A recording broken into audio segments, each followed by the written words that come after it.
nkaba nifuje ko tuganira ku ijambo ritoya mu rwego rwo kubasuhuza bo tumaze igihe tutaganira. Ndagira ngo muntize amatwi dukurikirane kandi iri jambo ribafashe. Mbere yuko tutangira reka tubanze dushima Imana. Mwami Imana yacu, Imana igira neza, Imana idukunda cyane, Imana ihoraho, Imana ishobora byose, uwera udukunda cyane, Nyiringabo. Turagushimiye kuko uri kumwe natwe, turagushimiye kuko wabanye natwe, turagushimiye kuko watubyukijeho iki gitondo, turagushimiye kuko waturagiye mu minsi yose yatambutse, n'uyu munsi tukaba tukiri bazima, duhumeka umwuka bazima. Izina ryawe rihimbazwe. Turagushimiye kuko uri uwera kandi ari wowe utuboneye uyu mwanya. Izina ryawe rihimbazwe. Amen.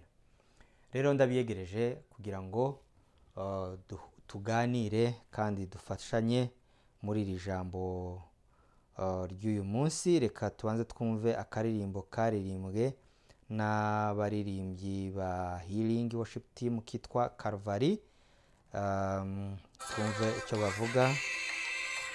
Reka wenda tugatangize.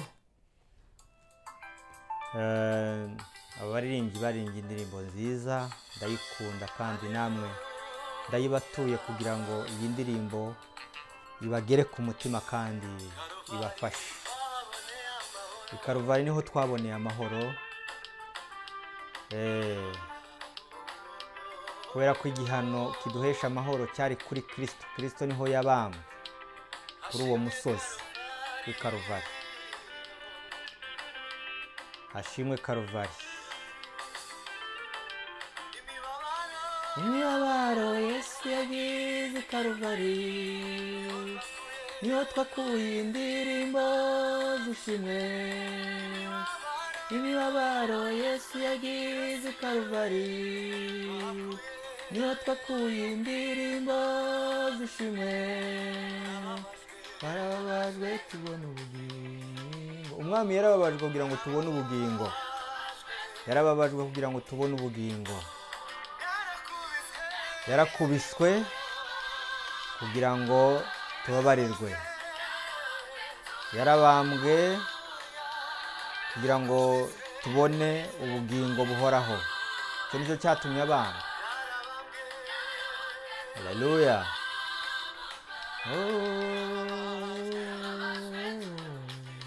Imibabaro ye niyo iduhesha ubugingo. Umwanditsi Yesaya yarabihanuye ndetse na Petero abisubiramo arabikotinga, aravuga ati igihano kiduhesha amahoro cyari kuri we. Imibabaro ye n'imibyimba ye mu nkoni ze niho dukirisha, aho niho dukura agakiza. Yego, ibyo byose yabikoze kubw'urukundo rwe.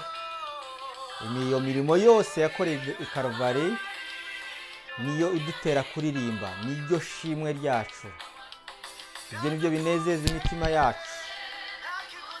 Yadukunze nta kiguzi dutanze, ku buntu gusa, kandi abikora kubw'urukundo rwayo yakunze abari mu isi bose.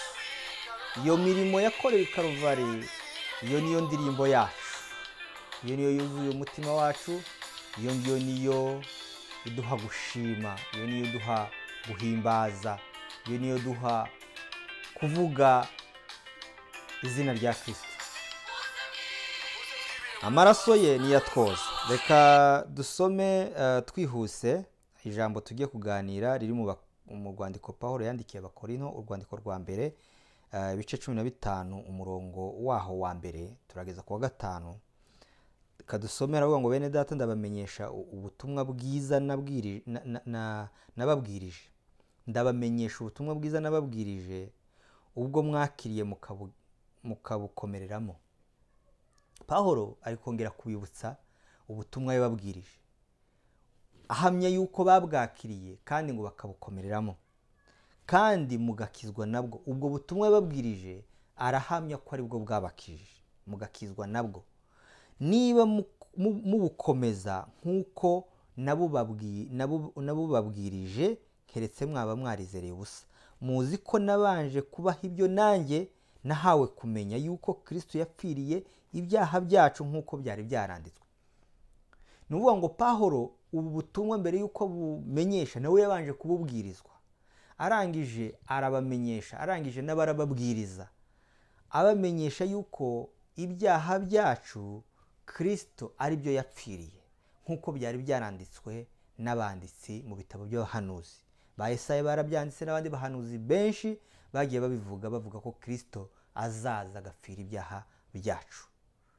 Intumwa rero zigenda zibisubiramo zigaragaza ko igikorwa Kristo yakoreye Karuvari icyo ngicyo nicyo kiduhesha agakiza, yapfiriye ibyaha byacu. Yesaya yarabivuga ndetse na Petero akabisubiramo akavuga ngo ubwe yishizeho ibyaha byacu, yikoreye ibyaha byacu mu mubiri we, arabibambanwa ku musaraba.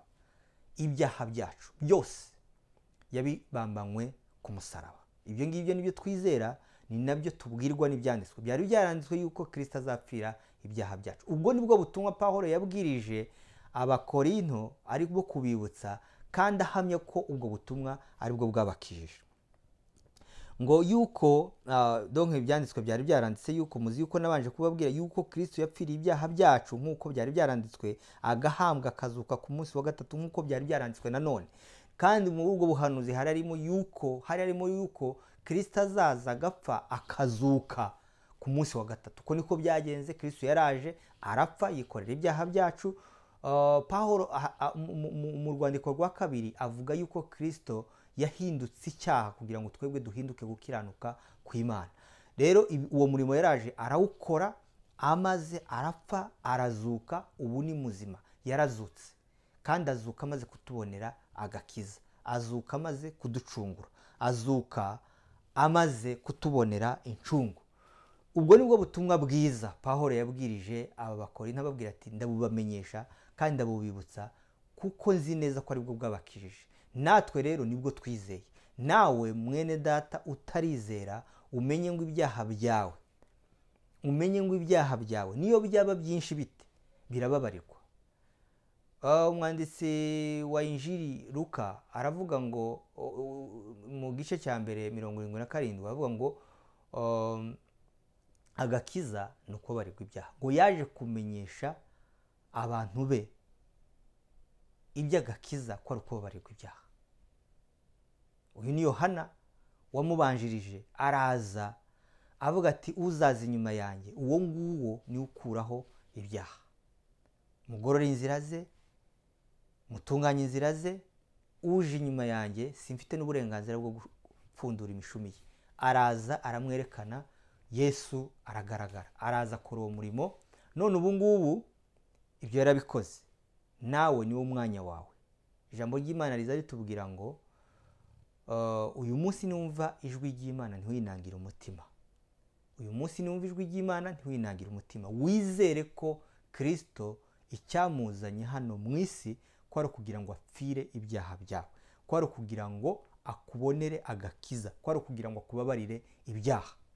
Rero mwene data, va mu byaha wakire umwami Yesu akubere umwami n'umukiza w'ubugingo bwawe. Utandukane no kurimbuka, kuko batamwizera bose bazarimbuka, kuko tubibona muri Yohana abihamya avuga ati abatamwizera bamaze kurimbuka.